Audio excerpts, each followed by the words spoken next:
Chapter 1, The Channel. I don't remember who said it first. Maybe Kyle, probably Brayden. But it started like most things do these days. Over a Discord call, late at night, half joking. We should start a channel, Kyle said, his voice echoing through my earbuds while we all sat in our separate rooms, staring at our glowing screens. A YouTube channel? AP asked, chewing on something crunchy. Probably the same barbecue chips he always snacked on. Yeah, Kyle said. Not some basic gaming thing, though. I'm talking about real stuff. Urban exploring, haunted buildings, weird government crap, real adrenaline. Brayden chuckled. You want to go ghost hunting or something? Bruh, you scream when you lose connection on Apex. Okay, first off, Kyle started, but I cut him off. Hold up, that's not a bad idea. The call went quiet. I'm serious, I said. Think about it. There are abandoned places all over the city. Old asylums, rundown factories, tunnels. All those weird local legends people whisper about online. What if we did that? Like, actually did that? You mean go inside? Brayden asked. And film it? Exactly. Kyle was already Googling. There's this one guy on TikTok who does it. His vids get millions of views. I bet we could blow up fast if we found something freaky. I don't know, man, AP muttered. People disappear doing that stuff. Which makes for better content, Kyle shot back, laughing. Brayden leaned in close to his mic. Okay, but rule 1, no splitting up. Ever. I seen too many movies for that crap. We all agreed with that, and just like that, something clicked. It was one of those moments that feel small at the time, like flicking a match, but you only realize later it lit a fuse. By the end of the night, we had a shared Google Doc with video ideas, a gear checklist, and a title, The Unseen Files. We didn't know it then, but our first video was going to take us somewhere way deeper than views and likes. Somewhere dark. Somewhere we were never supposed to go. Chapter 2, The Rumor Mill. By the next day, our group chat was blowing up with links. Check this out, Kyle sent, dropping a thread from a local urban legends forum. The title read, The City's Forgotten Tunnels. Where did they all go? The post was long and messy, filled with speculation, photos, and conspiracy theories. Some grainy shots showed underground train platforms buried under dust and rubble, supposedly from a failed transportation project in the late 90s. Didn't they announce something about this a few years ago? Brayden texted back. Like a revamp plan? Yeah, I replied. I remember some press conference, but then nothing. Like the project vanished. Kyle sent another message. And get this, I just found a news article saying the city council was working with engineers to reopen sections of the underground tunnels, then suddenly pulled out. No explanation. Straight ghosted the public. Something happened. AP finally chimed in. You don't just cancel a whole infrastructure plan for no reason. We started digging deeper. Old newspaper scans, archived blog posts, and YouTube comments on niche urban explorer videos from years ago. A pattern emerged. Whispers about missing people. Mostly homeless folks who used the tunnels as shelter. Some locals claimed to have heard screams echoing from manholes. One guy even claimed he saw someone crawl out in the middle of the night, eyes wide, babbling about something living down there. We couldn't find anything official. No police reports, no confirmation, just silence. That's what made it feel real. I think we found our first episode, I said. Brayden sent a gif of someone nervously sweating. I swear, if we get eaten by sewer mutants, I'm haunting you. Views, baby, Kyle replied. The deeper the mystery, the higher the click rate. But deep down, even through the excitement, I felt it. A quiet pull. A whisper in the back of my head. Something was down there, and it wasn't supposed to be found. Chapter 3, The Decision. 2 nights later, we packed ourselves into Brayden's dimly lit basement to hash things out in person. The place smelled like energy drink cans and half-finished pizza slices, our unofficial war room aroma. Brayden rolled his gaming chair to the center, the squeak of its wheels echoing under the low ceiling. Kyle slapped a printed map onto the folding table. City Utilities Archive, he said, tapping a red X he'd penciled near the riverfront. Old maintenance hatch nobody talks about. If we want in, this is the spot. AP folded his arms.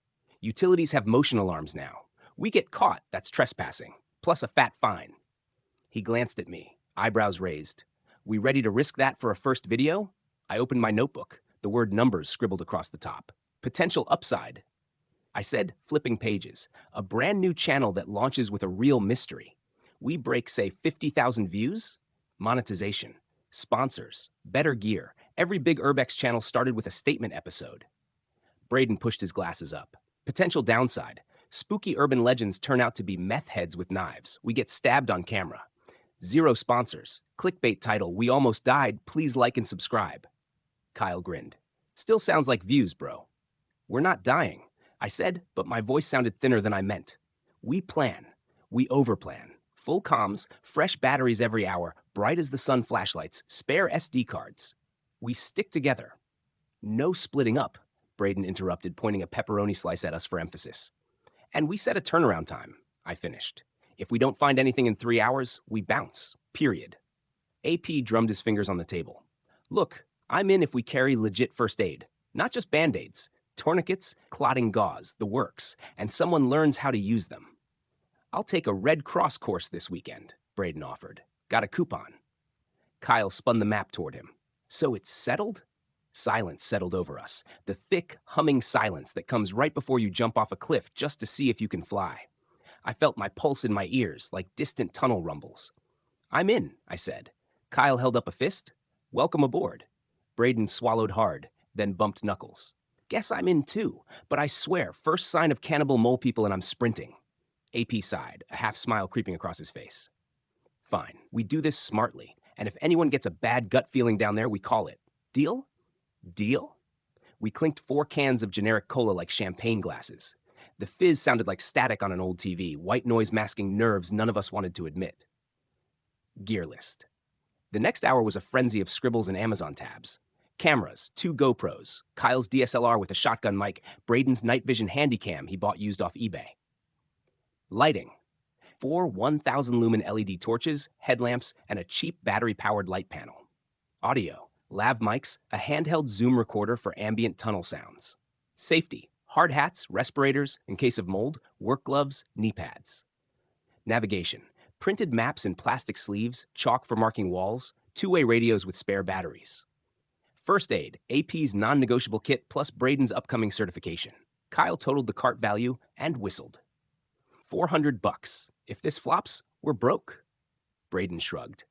If it flops, at least we have Halloween costumes sorted for the next decade. I leaned back, staring at the cracked ceiling tile above Brayden's flickering basement bulb. Behind the jokes, I sensed an unspoken agreement. Each of us wanted to know what lived under our city, the truth no headline had printed. And maybe we wanted to prove something to ourselves, too. If we could face whatever lurked in those abandoned rails, we could face anything. Upload or bury? Packing up to leave, AP lingered on the stairs. One more thing, he said. If we film and it's bad, like really bad, promise me we keep the footage private. We don't exploit someone else's tragedy for clout. No circus, I agreed. We'll decide together. Kyle nodded, but his eyes still glimmered with that YouTuber sparkle, the hunger for likes, for the little dopamine fireworks that pop when numbers climb. I felt it too. Everyone does. The internet doesn't just watch, it devours. All right, Brayden said, shutting off the basement light. Gear arrives Friday, tunnel run Saturday night? Saturday? We echoed. That night, lying in bed, I queued a playlist of Urbex videos for inspiration, but barely watched.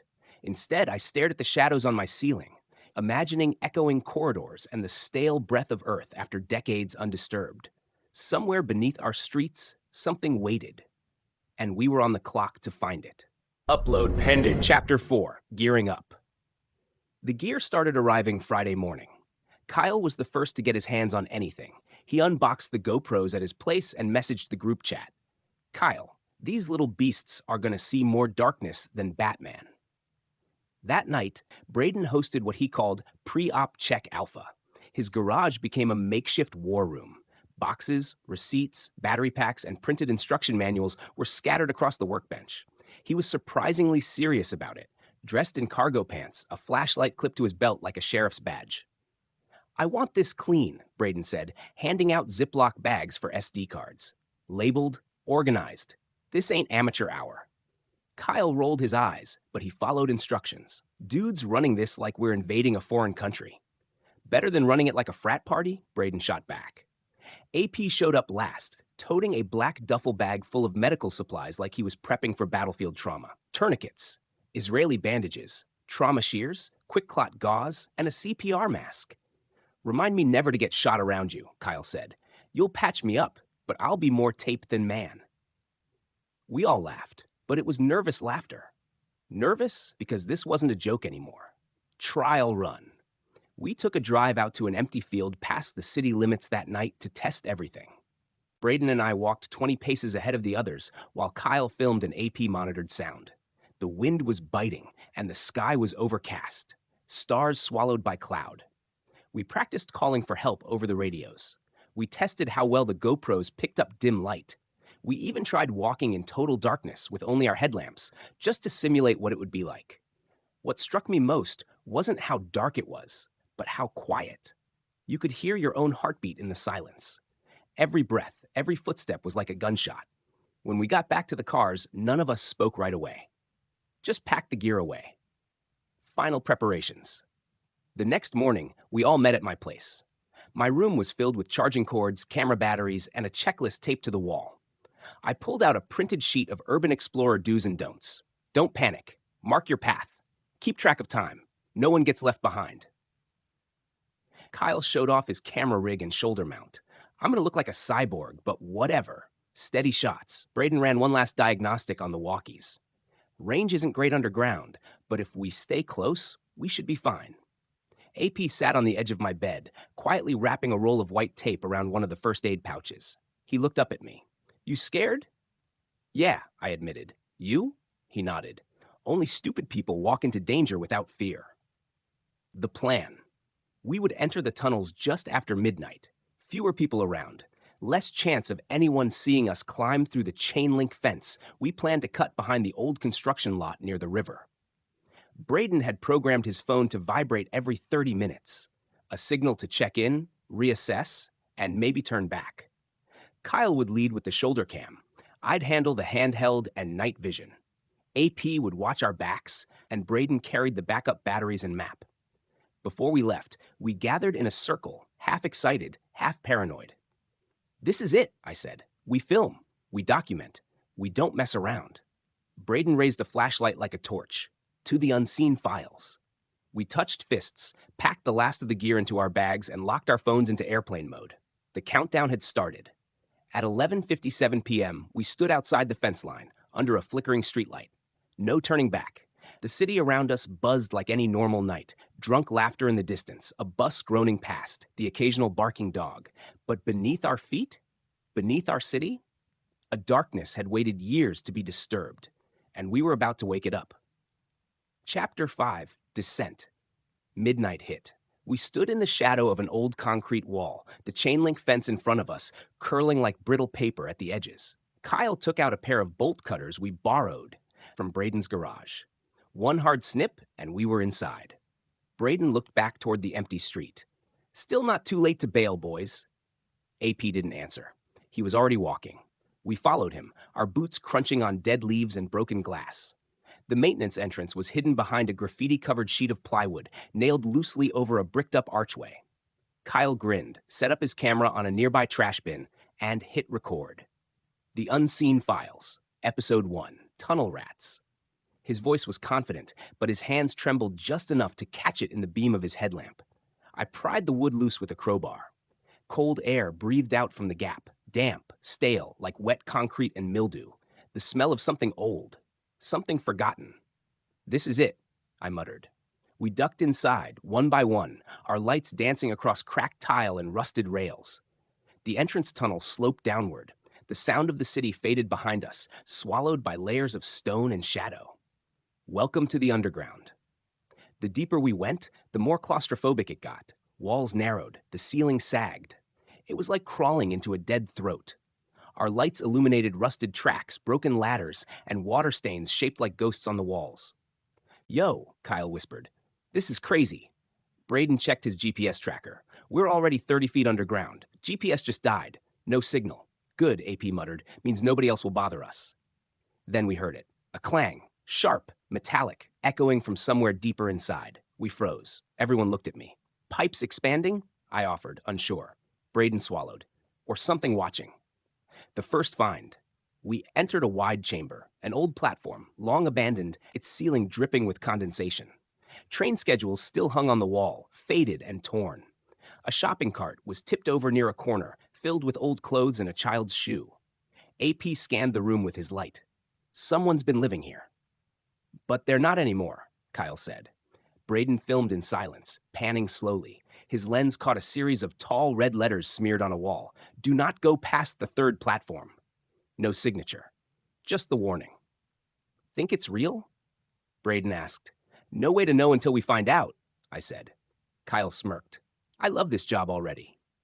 As we advanced, the tunnels grew more maze-like. Our chalk marks on the walls became more frequent. We passed piles of rubble, long-forgotten maintenance signs, and train cars stripped to their bones. Then something strange happened. We heard footsteps. Not ours. They echoed from somewhere ahead. Slow, deliberate crunch, crunch, crunch. We froze. Lights off, listening. Then silence. Total silence. Brayden whispered, "You guys heard that, right?" No one answered. No one needed to. Past the point of no return, we found the third platform an hour later. Collapsed columns lined the tracks. The air was thick with dust. AP checked his watch. Hour 15, he muttered. Halfway to the turnaround mark. And then we saw it. A camera tripod, just standing there. No camera, just the tripod. Kyle picked it up slowly. A tag dangled from one of the legs. It read, "Property of Fortune News, reporter C. Morales." Wait, wasn't she the one from that missing persons story last year? I asked. No one answered. We all knew the name. Turnaround time, AP said, voice tense. But no one moved, not even me. We were in now, really in, and whether we admitted it or not, we all wanted to see what was past the third platform, even if we regretted it later. Chapter 6. Into the Black. We passed the third platform in a kind of quiet agreement. Nobody said, "Let's go farther," but nobody said, "Let's turn back" either. Sometimes silence is consent. And sometimes silence is a trap. The corridor beyond narrowed, the walls tightening around us like clenched fists. Pipes jutted from the ceiling at odd angles. Dust hung thick in the air. Our lights felt dimmer somehow, not weaker, just swallowed faster by the dark. Kyle clicked on the night vision cam, its soft whir cutting through the silence. Okay, this feels like the part in a horror movie where someone dies. Brayden let out a shaky laugh. Jokes are starting to sound like prayers, man. The tunnels change. The next stretch of tunnel felt wrong. We couldn't explain why at first. Nothing looked different, really. Still the same concrete walls, same rusted tracks. But something had shifted. It was colder. The air smelled like copper and rot. And it was dead silent. Too silent. No water dripping. No distant echoes. Not even the hum of city life bleeding through the ground. Just the sound of our boots scraping against debris and our breathing. Tight, shallow, anxious. I feel like we're being watched, AP said. Kyle panned his camera around, the lens trembling slightly. No one here but us and the ghosts, he said, trying to lighten the mood. But none of us laughed. That's when we found it. A hollowed-out storage room off the main line, with one busted door and a puddle of black liquid seeping across the floor. Inside, piles of blankets, bottles, scraps of clothing, a cracked mirror nailed to the wall. A string of empty tuna cans hung like a wind chime near the entrance. Someone had been living here, recently. AP examined the pile of blankets with his flashlight. Still warm. We froze. Kyle slowly backed out of the room. We need to go. Now. Brayden turned to leave, and that's when we heard it. Scat! A scraping low and jagged like claws against stone. Not close. Not far. AP raised his hand, motioning for silence. The sound came again, this time closer. Kill your lights, I whispered. We went dark. The tunnel vanished. Blacker than black. I could feel my heart pounding in my throat. Someone was breathing too loudly. I couldn't tell who. Might have been me. Then, footsteps. But not human ones. These were faster, heavier, wrong. Getting closer, closer. And then, gone. We're not alone. We didn't run. We couldn't. We were too scared to move. When we finally did, slow, deliberate steps, AP led the way. Every so often, he'd stop, lean into the dark, and listen. I saw him tap his belt, his hand close to the handle of his multi-tool like it was a knife. Brayden whispered, "Did anyone get that on camera?" Kyle shook his head. "Camera's off. I didn't even think to." Thump. A dull thud echoed behind us. We all spun. Nothing.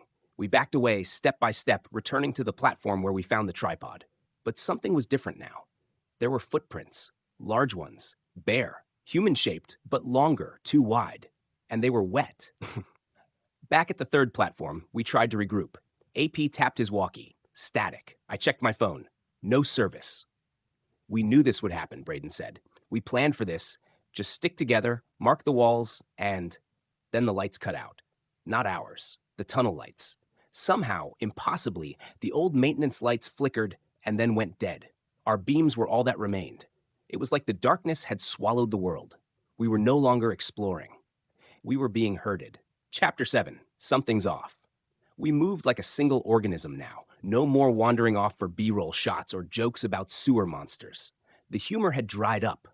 Every beam of light shook slightly in our hands. The silence was alive. You could feel it pressing against your ears, crawling under your skin. Every step we took echoed for too long, like we weren't alone, like something bigger was moving somewhere just out of reach. We marked a new chalk arrow on the tunnel wall every 30 feet, but they didn't seem to make a difference. Everything started to look the same. Same walls, same stains, same weird black smears on the floor that never dried. "Hold up," Brayden said suddenly. "That's our mark." He pointed at an arrow we'd already drawn, but we had turned left at the last junction. There was no way we'd gone in a circle. Kyle moved ahead, scanning the wall. "There's no way. No way." AP crouched and rubbed the chalk with his fingers. "Still fresh," he muttered. "This is ours." "But that means," I trailed off. We hadn't looped back. The tunnels had shifted, or worse, we weren't the ones retracing our steps. Something else was. We kept walking. Faster now, our lights darting across the walls, the ceiling behind us. At every corner, I expected something to lunge at us. And then we saw it. A flash. A shape darted across the tunnel ahead, just a few feet from Kyle's light. It wasn't human. It moved on all fours, but not naturally. Too fast. Too twisted. It had the rough silhouette of a person, but its limbs were too long, bent the wrong way. We stopped dead in our tracks. Kyle's voice cracked. "Please tell me someone else saw that." "I saw it," AP said, already pulling out his knife. Brayden turned white. "What the hell was that?" I raised the camera again, scanning through the lens. Nothing. But I felt it. Something was watching us, studying us. Soundtrack of dread. We moved again, keeping a tighter formation. Kyle switched on his shoulder cam. "If this thing kills us, I want it caught in 4K. "You think it cares about resolution?" Brayden snapped, barely keeping his voice together. We turned another corner, then stopped cold. A portable speaker sat in the middle of the tracks. One of ours. Brayden had packed it to play ambient sound for the video intro, but we had never taken it out of his bag. It was playing static. Then, a voice. Faint, warped, repeating. My voice. "Let's go deeper, deeper, deeper." "I didn't say that," I whispered. Brayden looked at his bag. Zipped, still sealed. No one spoke. AP walked over and smashed the speaker with one stomp. Static cut out. The silence was worse. Signs of struggle. Further down the tunnel, we found more. A ripped jacket sleeve. A pair of glasses cracked on the ground. Another news tag. C. Morales. Same reporter as the tripod. Brayden was shaking. She didn't leave. She was taken. We were past the point of theories now. Whatever was down here wasn't just real. It was watching us. And it was playing with us. Chapter 8. Split. The moment we saw the blood smeared across the tunnel wall, everything stopped. It wasn't much, just a jagged handprint trailing toward the darkness. But it was enough. "Turn around," Brayden said immediately. "Screw the footage. Screw the views. We're done." Kyle stepped forward, shining his light along the path of smears. "It's dry. Could have been here for years. Or hours," AP said grimly. "Either way, we're not alone down here." A distant clang rang out behind us. We all froze. Brayden's breathing turned ragged. "No, no, no. Wasn't that the way we came?" The silence answered for us. Then another sound. Closer. Clink, clink, clink. Metal tapping against stone, like someone or something with claws testing the walls. "Panic breaks the plan. Lights off," I whispered. "No movement."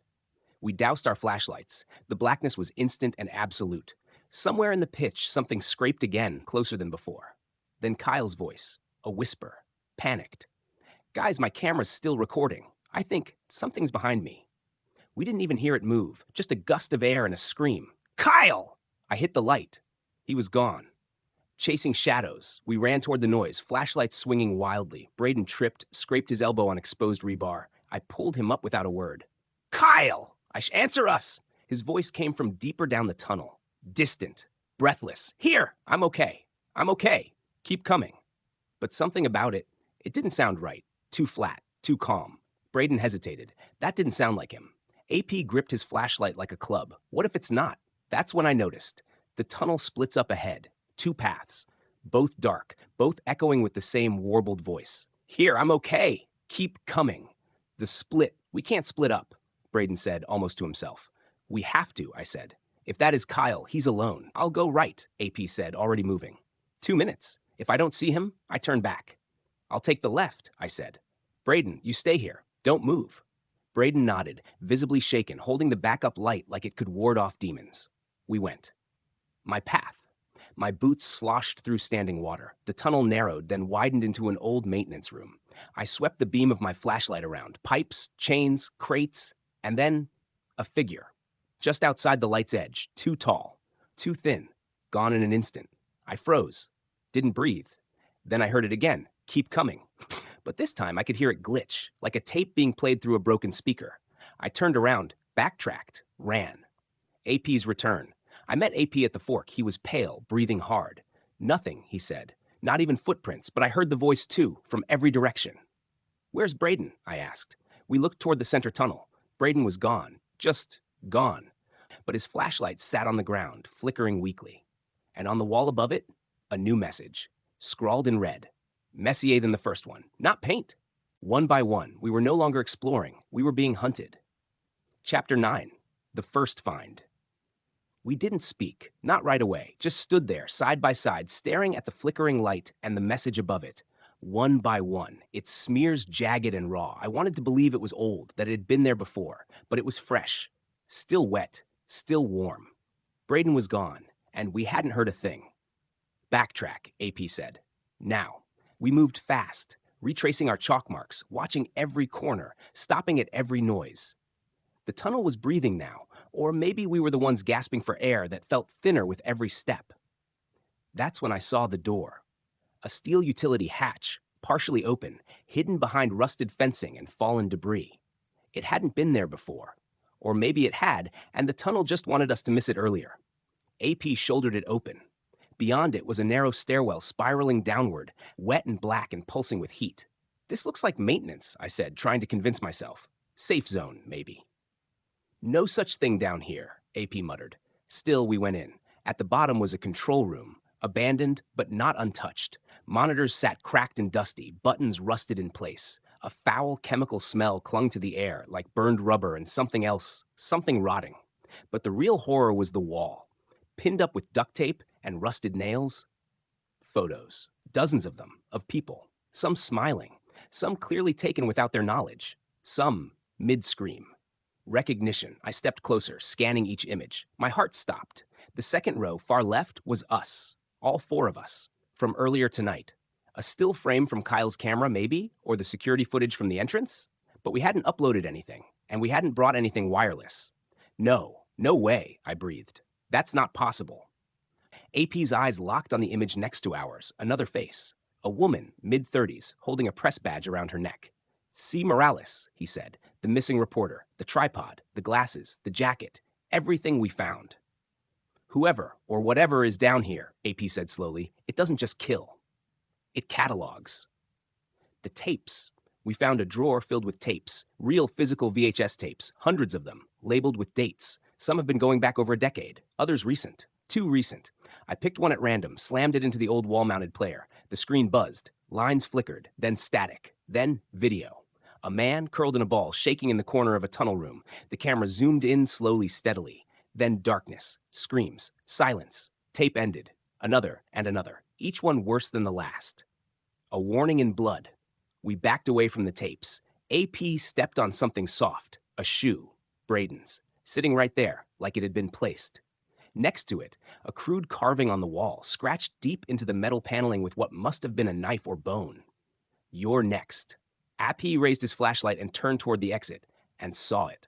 Not clearly, just a flash. Eyes, glinting, unblinking, watching us through the glass slit in the far door. And then, gone. We were in something's territory now, and it knew exactly where we were. Chapter 10, Blood in the Dark. We slammed the control room door shut and locked it with a rusted metal rod we jammed through the handle bracket. It wouldn't hold for long. Our flashlights flickered. The air was hotter down here, sticky like breath from an open wound. AP sat down against the far wall, gripping the handle of his flashlight like a weapon. We need to find Kyle and Brayden, now.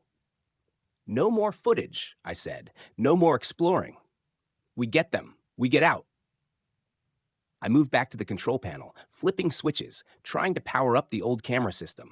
One screen blinked on, then another, then 5. Most showed static, but 2 showed movement, eyes in the system. On one monitor, we saw Kyle. He was limping down a tunnel, flashlight bouncing wildly in one hand, the other clutching his shoulder. He was alive, but he wasn't alone. Behind him, just at the edge of the screen, was a figure. Tall, pale. Its limbs were spider-like, eyes glowing faintly from the dark. It moved unnaturally, like it was being fast-forwarded while the rest of the footage played in real time. Then the feed was cut. Static. I slammed the console. No, damn it! Did you see Brayden? AP asked, stepping over. No, just Kyle. Then AP tapped the second screen. I turned. It was Brayden. He was slumped in a corner, back against a concrete pillar, blinking slowly like he was waking up from a dream.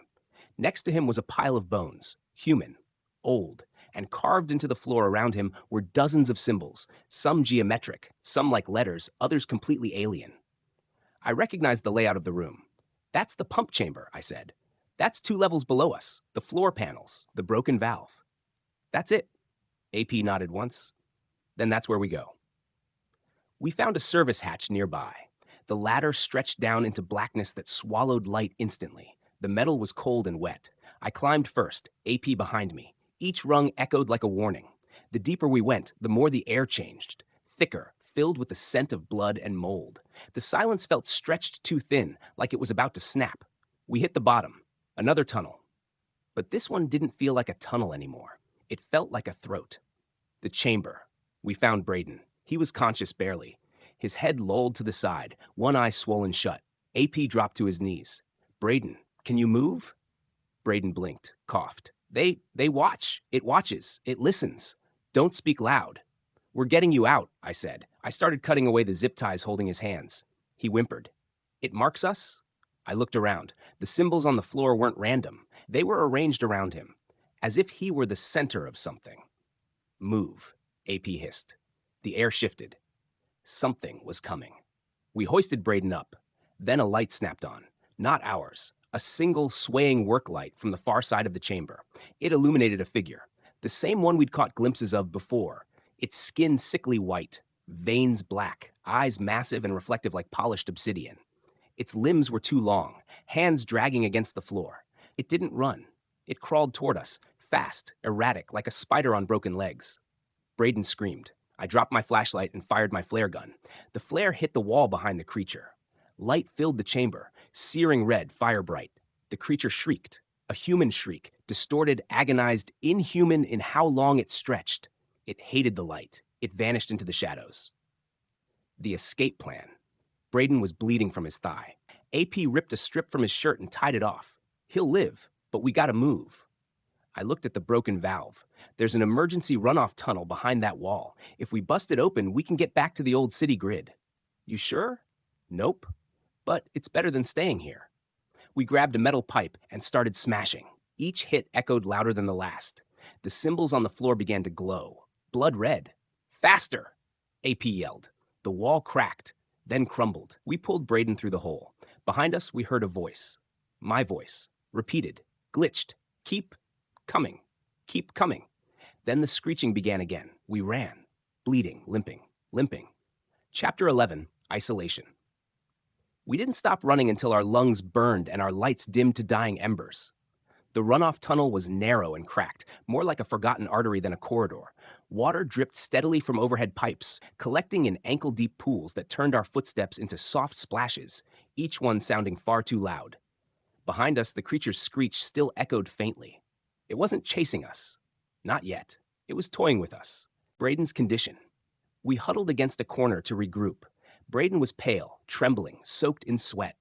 His thigh wound had slowed, but his breathing was shallow, and the skin around the bandage was already turning a sick shade of green. His body's going into shock, AP said, checking his pulse. We're getting out, I said, forcing confidence. We're close now. I can feel it. You felt that same thing 4 tunnels ago. AP snapped. I didn't argue. I couldn't, because he was right. But stopping here meant dying here. Alone in the system. We propped Brayden between us and kept going, one arm over each shoulder. His weight dragged at our pace, but we weren't leaving him behind. That's when the tunnel forked again. Left or right? I asked.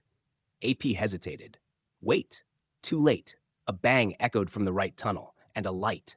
Not a flashlight, a stuttering overhead fluorescent, blinking like it was powered by something ancient and dying. Maybe a service room, I said. Might be a ladder up. We don't know that, AP warned. It could be bait. It's always bait, I said. Still, we turned right. Cut off. The moment we passed into the lit tunnel, the ground shifted. Literally. A portion of the old floor collapsed behind us, swallowing the path with a roar of falling stone and dust. We spun around just in time to see our chalk marks vanish under rubble. AP cursed, punching the wall.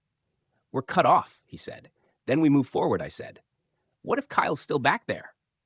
The question landed hard. I looked at Brayden, looked at AP. I think Kyle's ahead of us. We moved on. The light led us into a room lined with massive rusted water pipes and leaking valves. A broken fuse box sparked in the corner. AP set Brayden down gently, pulled out his knife, and began prying open an old service panel in the wall. This might get us to the street level. Might. Brayden stirred. He's still here. I leaned down. What do you mean? Brayden didn't answer. He pointed to a spot behind me. I turned. Nothing. Just a dark tunnel. But then I noticed it. A faint reflection. Not on the walls. On the water. Something standing just outside the range of our light. Too still. Too tall. Watching. AP got the panel open. A narrow shaft stretched upward into darkness. Go, he said. Now. I helped Brayden up the ladder first. His movements were slow, clumsy, but he climbed. Then I went. AP stayed at the bottom, flashlight pointed outward. I was halfway up when I heard it. That awful crawl. That wet, disjointed slapping of limbs on concrete. Then a growl, low, guttural, and wrong. AP, I shouted. I see it, he yelled back. Keep climbing. Then a sound I'll never forget. The flashlight crunching under pressure. The light cut out. Darkness below. I climbed faster. Isolation. Brayden and I reached the top. But when we looked down, no AP, just darkness and silence. AP? I yelled. Nothing. Then, a voice, low, distorted, repeating. Keep climbing, keep climbing. But it wasn't AP. We were alone now. We sealed the shaft hatch with a rusted bolt we found on the ground, though deep down we knew it wouldn't matter. If that thing wanted in, it would find a way. We sat there for a few minutes in silence, backs against a rusted service locker in what looked like an old electrical maintenance room. It smelled of wet insulation and something worse, something organic. Do you think AP made it? Brayden asked weakly. I couldn't lie. I don't know. A flicker of hope. The room had old signs, exit in peeling red paint, arrow pointing toward a corridor ahead. Brayden groaned as I pulled him up again. I can walk a bit, he said, though his limp made it clear he couldn't go far. I helped him forward, keeping the camera on and flashlight low to preserve battery. The corridor ahead was tighter, lined with ancient fuse boxes and wire bundles wrapped in decaying rubber. Then, a sound. Drip, drip. And something else? Breathing. The first real look. I slowed, shined my light forward. The beam hit something shiny, not metal. Wet skin. It turned, and we saw it. For the first time, truly saw it. It stood just a few feet ahead in the middle of the hallway. 8 feet tall, maybe more. Its body was pale and stretched, with too many joints bending in the wrong directions. Its skin shimmered with a film of moisture, slick like it had just crawled from something foul. Its face, or what passed for one, was human-shaped, but collapsed. Hollow. The mouth opened too wide. Eyes were pits of glassy black, glinting like oil. It didn't blink, didn't move. It just... The chase begins. We didn't run right away. Somehow, fear froze us there. Until it twitched, not like a person, like something trying to remember how to move like one. Then it charged. Its crawl was like watching footage of a car crash played backwards and upside down. It slapped against the floor and walls with sickening force, gaining speed. We ran. Brayden stumbled beside me, crying out in pain with every step. The tunnel twisted and sloped downward again. My flashlight bounced wildly, and every time the beam dipped behind us, I saw it closer. Closer. Closer. The locker room. I spotted a door ahead, half collapsed, old wood and steel. We dove through it and slammed it behind us. I braced my back against it while Brayden crawled toward the far wall. A locker room, rusted benches, broken tiles, mold-eaten clothes scattered across the floor. It had been abandoned for decades, but someone had been in it recently. A pile of bones sat neatly in the corner, arranged, clean, and next to it, a boot, a piece. Brayden looked at it and shook his head. He was here. I nodded, but maybe not gone.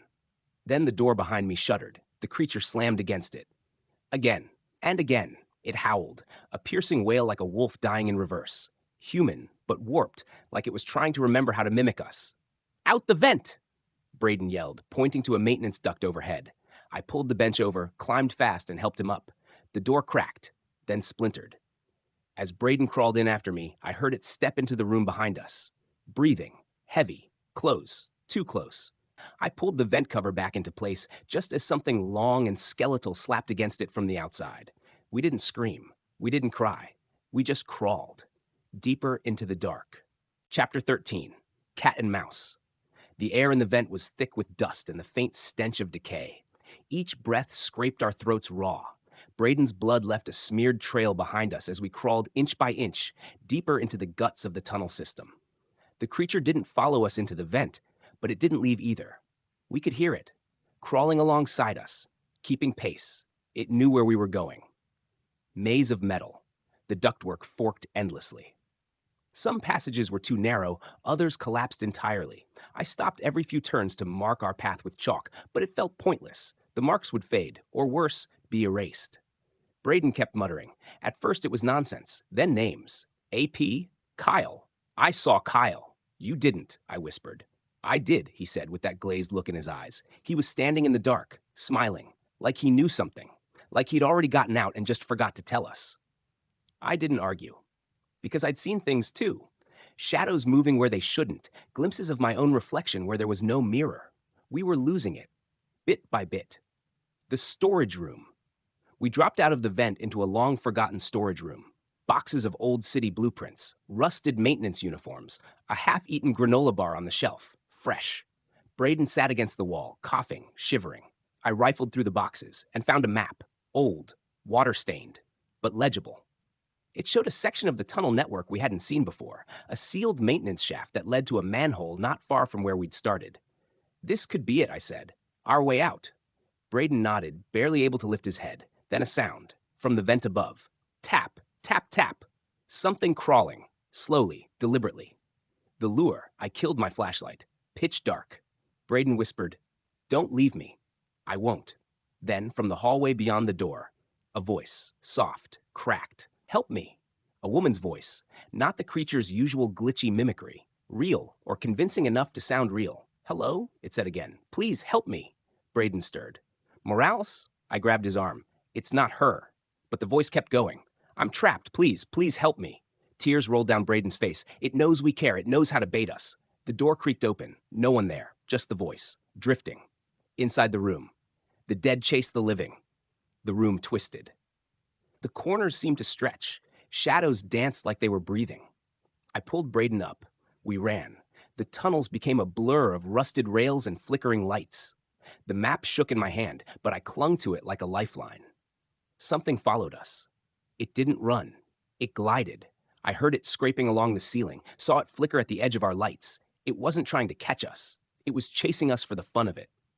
Every step was slower, every breath harder. Almost out. Finally, we reached it. A hatch at the end of a long corridor. I dropped the map and slammed the latch open. Light spilled in, dim moonlight from above. Brayden collapsed at the base of the ladder.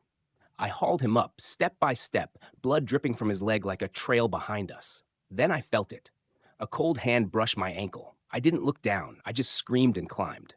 I pulled Brayden up onto the street, gasping, sobbing, not caring who saw. We were out. But that thing? It didn't scream in rage. It didn't chase us up. It just watched. From the dark. Chapter 14, The Feed. The ambulance arrived minutes after I made the call. Brayden was barely conscious, mumbling things the EMTs couldn't make sense of, about eyes in the dark, voices in the walls, and something that smiled without lips. They thought he was delirious. They weren't wrong. Missing. I told the cops everything, except the truth. I said we got lost exploring. Brayden fell. The others? Still inside, we said. We had no idea where they went. Kyle and AP were officially declared missing 2 days later. We weren't allowed to search again. The city sealed the maintenance hatch. No press coverage, no announcements, just quiet disappearance, as if the tunnels themselves swallowed the truth. The files. Back home, I powered on the gear we recovered. One camera survived. Mine. I didn't want to open the footage. Didn't want to see what we recorded, but curiosity is a cruel thing. I watched anyway. The video showed everything, from the entrance to the third platform, the blood, the voice, the thing. Frame by frame, I saw it clearer than I ever had in person. It moved between shadows like smoke, but the camera caught glimpses it didn't want us to see. Claws, veins, a face that changed every few seconds, mimicking ours. There were moments it followed us, right behind us, and we never knew. In one frame, it was crouched on the ceiling above Brayden's head while he changed his flashlight batteries. Another, it walked alongside Kyle, completely silent, matching his pace. AP was never alone. None of us were. The upload question. I sat in my room for hours. Footage paused on a single frame. Its face, almost mine. Almost human. Just wrong. Brayden texted that night. Still thinking about the upload? Yeah. I don't want fans thinking we're invincible or doing what we did. Me neither. But if we don't post it, no one will believe us. Or worse, someone else will go down there and not come back. Silence. Then, just title it what it is. Nothing flashy, just the truth. The feed, I uploaded it 3 days later. No monetization, no music, no effects, just raw footage titled "The Tunnels Under Our City, We Shouldn't Have Gone In." Within hours, it had 200,000 views. By the next day, 1 million. Comments exploded. This has to be fake, right? There's no way this is real. That thing was behind them the whole time. Upload the rest. Go back. Brayden and I had a call that night. We didn't say much. Just sat in silence, listening to the buzz of the internet reacting to our nightmare. Then Brayden said, "We survived once, and I finished it. We'll survive again." And somewhere, deep beneath the city, it watched and waited to be continued.